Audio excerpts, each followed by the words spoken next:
Hello, people of the world, and welcome back to Torchspam Realm. I am the Dirty Ducky, and there we go. That's the iron farm all done and dusted. It's actually a couple days later now, and the catch plate that you can see here is not the original. I've had to modify it twice now. Apparently, I didn't make it big enough, and the iron golems kept landing on the sides. But let's go down here and see what else we got going on. This design is roughly based off of the one that Tango Tech uses in Season 7, only much smaller. And you can see the two zombies in the little pods there. They get raised up and down to scare the villagers. And all of this is just run off of a hopper clock. If I'm not mistaken, I believe villagers can spawn an iron golem every 30 seconds. And that's how I've got this timed out. So in theory, it should be pretty maximized for the number of villagers.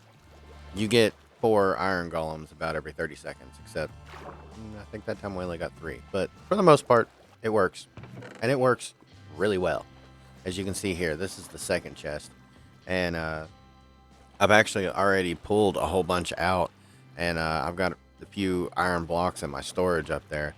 But you can see it. It works. Here's the first chest completely full. Now, I don't use the poppies. I have no need for the poppies, so I just keep throwing them out like this. But I'm going to go ahead and take some more of this, empty this out. I'm going to have to expand that storage eventually, but for right now, it's good enough. Okay, and now, without revealing what's actually built over here, because I don't know if this is spoilers or not, but I am trying to figure out where this noise is coming from. And that right there, not the clicking. The clicking is the thing that's above me, but the dinging. That is not part of the device that's above me. I believe that it's a prank by Professor 85, and I don't think it's supposed to be on me, but it is driving me insane. I think it's more meant to be targeted at Torchspam, but it's kind of affecting everybody right now. Now, I know today's episode was supposed to be all about the iron farm, but I've got another project that I've been asked to take on, and it's going to take quite a bit longer to do. So that's what most of today's episode is going to be, because I'm going to be working on this for a while. Now, this project as a whole is going to be a lot bigger than this, but for right now, we're just going to do stage 1, basically.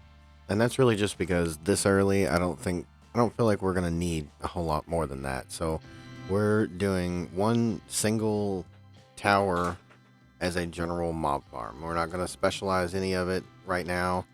Later, we're going to come back and probably make this creeper only, but that's definitely not going to be at least until after the dragon fight, which I want to get to soon. So I'm trying to rush through a lot of these technical builds to get them done, get the farms running, and then I want to start working on collecting ender pearls and get ready for the dragon fight.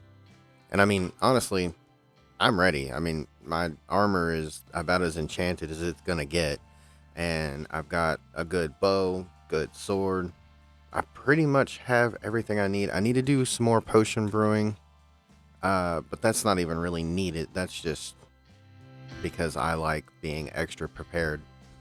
Now, I did run through most of the other platforms. I put a little bit of style in them, but not really a whole lot because you can't see them once it's done. But this top part, I spent a little bit of extra time on because it's the main thing that's visible. So I actually go through a couple of different renditions of what kind of style and pattern I want to put in it with some variations in stone. And honestly, this took longer than the whole rest of the build put together, which is crazy. But it does end up looking pretty nice, and you'll see here in a little bit that the mob farm itself works well. Building it out here in the middle of a deep ocean biome, way up in the air, when you're in that AFK spot, there's basically no other mob spawning, especially if you're the only one online. Like, if you built this in a single player world, yeah, you're gonna pump out some mob spawns. I also want to come back through later and do something a little different with the outside of this. But again, for right now, we're just trying to get it running. And then we'll worry about making it pretty later on. Prettier. I think it looks pretty cool when it's done.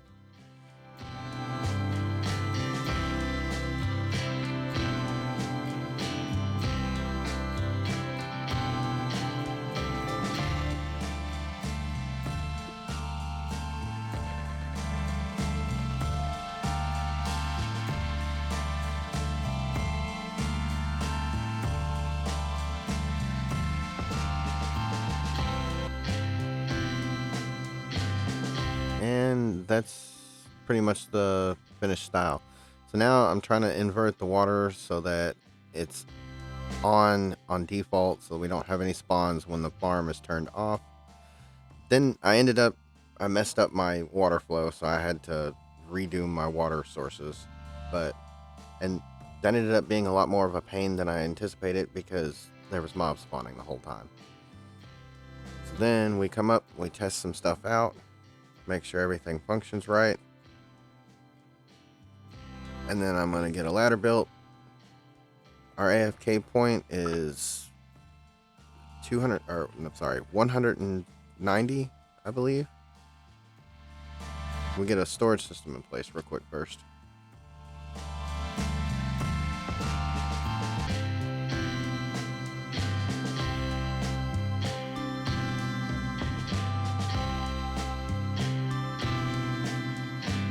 And at this point, I'm using all glass just so that it's non-spawnable. And I want to try to get it perfectly centered over the farm. That's optimal. And then now we get to see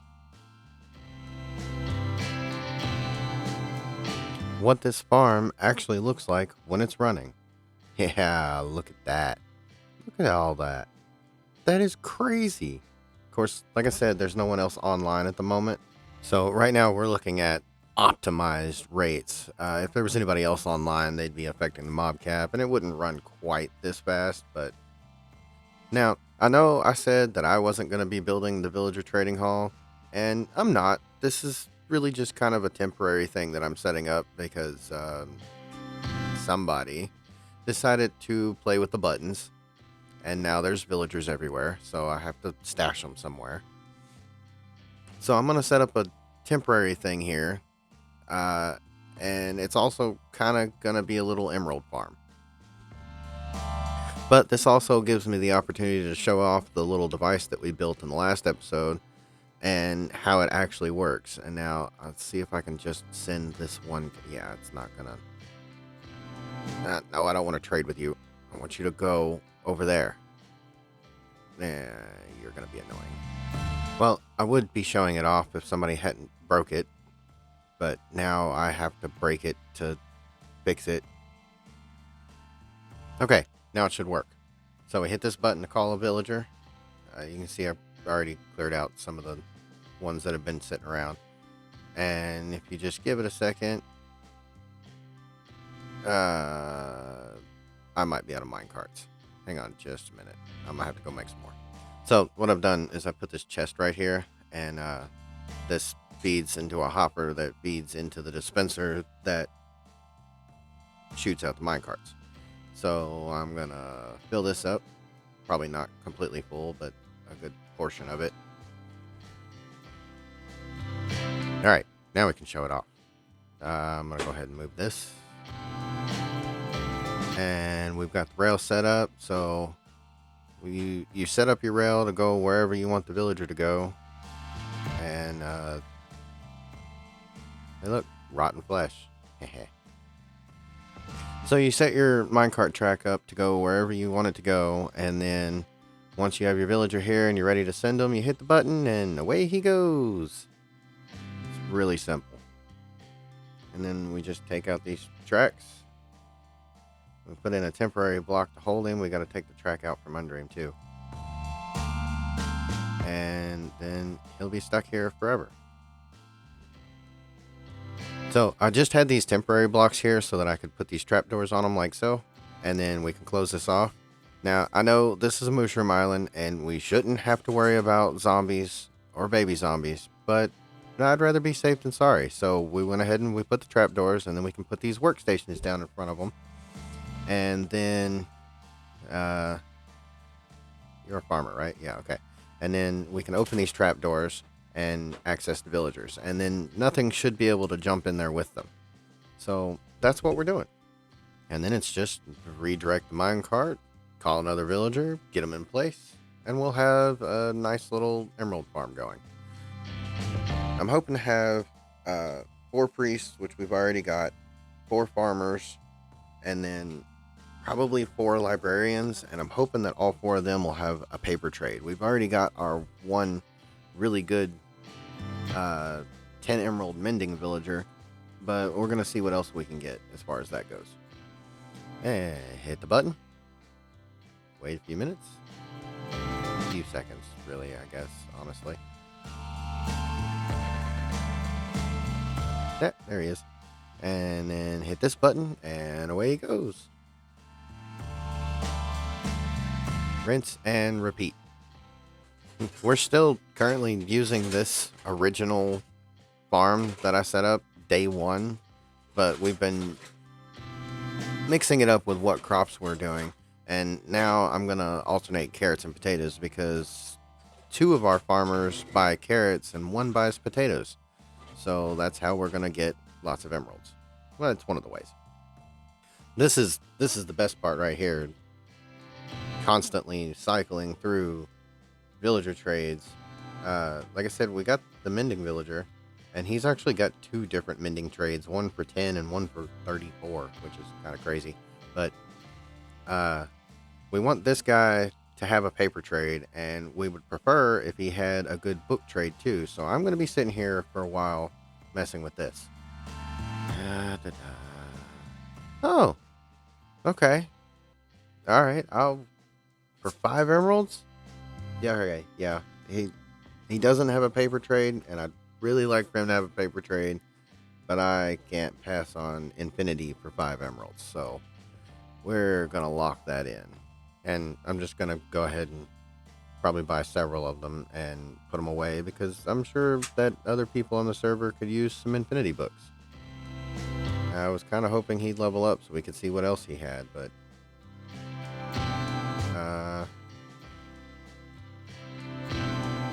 you know what? I'll buy some bookshelves. There we go. Now he leveled up. Let's see what other trades are you gonna have. Okay, not that great, but onward. Alright, so now we're gonna go through and collect some emeralds and level these guys up. And the priests, not so much.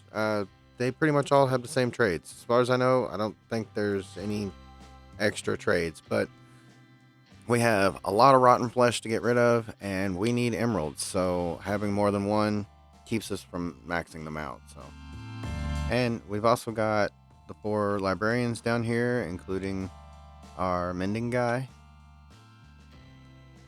and at least 3 of these have paper trades, so we're gonna be selling a lot of paper, and that means that we need a lot of sugarcane. Now, Mrs. DJ built this little sugarcane farm quite a ways back. It's been a while. So let's see how much... Well, that's underwhelming. Is it broken? No? That's... That might be a problem. Yeah, we're gonna have to do something about that. We've also had this island over here with sugarcane planted all the way around it. This has kind of been our secondary farm, but I've already harvested all of this recently, and it's not growing fast enough. So I think we're gonna upgrade a bit, and this seems like as good a location as any to build the new sugarcane farm. Wow, I've actually got a really nice view of the island from up here, but why is that chunk border so close? I should be able to see further than that. It didn't help any. That must be a server side limit. I don't know. But yeah, so this is actually the opposite side of the island from where our stuff is. And I'm standing on top of a pillar of concrete. This is like a poor man's concrete maker. We haven't actually made any kind of concrete converter, but this works pretty well. You have to chase down all the hardened concrete that's floating away when you're done, but it gets the job done. So I'm not going to go into full detail on building this farm, and I'm also not going to do another time lapse because I believe we've already done 2 in this episode by this point. But and we're cramming a whole lot of technical stuff into one episode, but I'm trying to get past the technical stuff so we can do a little bit more. So I'm just going to go ahead and knock this out, and then I'll show you the finished product.